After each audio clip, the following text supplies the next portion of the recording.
কোনো একটা জিনিস ফেলতে গেলেই আমার মাথা থেকে নতুন নতুন আইডিয়া চলে আসে। হ্যালো এভরিওয়ান, কি অবস্থা সবার? আজকে আমি তোমাদের সাথে শেয়ার করতে চলেছি এই রুম ডেকোর আইটেমটির ফুল ডিটেল ভিডিও। পুরোনো জামা কাপড়গুলো সরিয়ে ফেলার সময় এই জামাটার দিকে আমার চোখ গেল। আসলে জামা তো না, জামার উপরে বসানো এই ডিজাইনগুলোর উপরে চোখ গেল। এগুলোকে আসলে চুমকি বলে না কি বলে আমি আসলে বলতে পারছি না, তোমরা জানলে কমেন্ট করে জানিও তো। যাই হোক, অবশেষে কাঁচি দিয়ে কেটে কেটে জামা থেকে এগুলোকে উদ্ধার করলাম। আর এদিকে আমার জন্মদিনের কেকের কার্ডবোর্ডটাও রয়ে গেছিল, এটাকে রেখে দিয়েছিলাম এটার উপরে একটা ক্রিয়েটিভিটি করব বলেই। আর জামার উপরের এই চুমকিগুলোকে দেখে এর উপরে একটা ক্রিয়েটিভিটি করার আইডিয়া পেয়ে গেলাম। এর উপরে বর্ডার টাইপের যে ডিজাইনগুলো এগুলো আমি করেছি সুপার ক্লে ইউজ করে। আমার কাছে মোল্ডেড ক্লে ছিল না, তাই সুপার ক্লে ইউজ করে এগুলো করতে হয়েছে। প্রথমে এর উপরে ফেভিকল আঠা লাগিয়ে নিয়েছি, তার উপরে ক্লে বসিয়ে নিয়েছি। বর্ডার গুলোকে আমার সাদা রঙের করার ইচ্ছা ছিল, কিন্তু সাদা রঙের কোনো ক্লে আমার কাছে ছিল না, তাই কালো রঙের ক্লে দিয়ে পুরোটা কভার করে নিয়েছি। কিন্তু পরবর্তীতে এটা দেখতে আমার কাছে একদমই ভালো লাগছিল না, তাই এর উপরে সাদা রং করে নিয়েছি, যেটা তোমরা এই ভিডিওতেই শেষের দিকে দেখতে পাবে। যাই হোক, বর্ডার দেওয়া শেষ করে এই চুমকিগুলোকে বসাতে শুরু করলাম। মাঝখানটায় একটা বৃত্তের মতো করে চারপাশে এই চুমকিগুলো বসিয়ে দিয়েছি, যেটা দেখতে একটা ফুলের মতো দেখাচ্ছিল। কারোর মধ্যে কোনো কিছু তৈরি করার ইচ্ছে থাকলে সবকিছুর মধ্যেই সে ক্রিয়েটিভিটি দেখতে পায়। কোনো একটা জিনিসকে মানুষ হয়তো ভাবতেও পারে না যে এটা দিয়ে কিছু করা সম্ভব,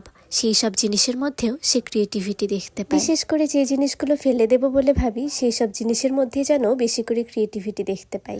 আজকের এই কাজটা আমি অনেকদিন আগেই করেছি, কিন্তু পুরো ভিডিওটা এডিট করা হয়নি। তবে এর কিছু অংশ আমি রিল আকারে শেয়ার করেছি, যেটা তোমরা আমার চ্যানেলে দেখতেই পাবে। এই কাজটা আমার অনেক পছন্দের একটা কাজ, আর এই কাজের প্রসেসটা পুরোটাই ভিডিও করা ছিল, তাই ভাবলাম যে তোমাদের সাথে ফুল ভিডিওই শেয়ার করি।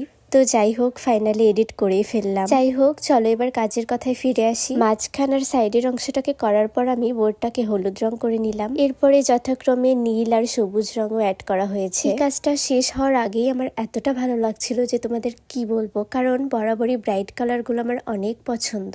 আর দেখো, বর্ডার গুলোকে আমি সাদা রং করে দিলাম, যেটা আমি ভিডিওর শুরুতেই বলেছিলাম। রং করা শেষ করে আবার চুমকিগুলো বসাতে শুরু করলাম, কারণ এটার কাজ এখনো শেষ হয়নি। শুধু মাঝখানের অংশটার কাজ শেষ করে আমি রং করেছিলাম। তো এবার সাইডের অংশগুলোতে চুমকি বসাতে শুরু করলাম। এখন থেকে ঠিক করেছি যে মাঝে মাঝে আমার করা কাজগুলোর ফুল টিউটোরিয়াল ভিডিও তোমাদের সাথে শেয়ার করব। তো কে কে এই ধরনের কাজ দেখতে চাও অবশ্যই কমেন্ট করে জানিও। আমার চ্যানেলে আমি আর্ট, ক্রাফট, DIY এবং মাঝে মাঝে ফ্যাশন রিলেটেড ভিডিও আপলোড করি। তোমরা চাইলে আমার চ্যানেলটি ঘুরে দেখতে পারো। এর মধ্যে কোন ধরনের ভিডিও তোমাদের কাছে বেশি পছন্দের তা কমেন্ট করে জানিও, তাহলে আমি পরবর্তীতে সেই ধরনের ভিডিওই বেশি আপলোড করার চেষ্টা করব। তো আজকের জন্য এটুকুই। এই কাজটা তোমাদের কাছে কেমন লাগলো অবশ্যই জানিও। দেখা হচ্ছে নেক্সট কোনো ভিডিওতে। ততক্ষণ পর্যন্ত সবাই অনেক অনেক ভালো থেকো।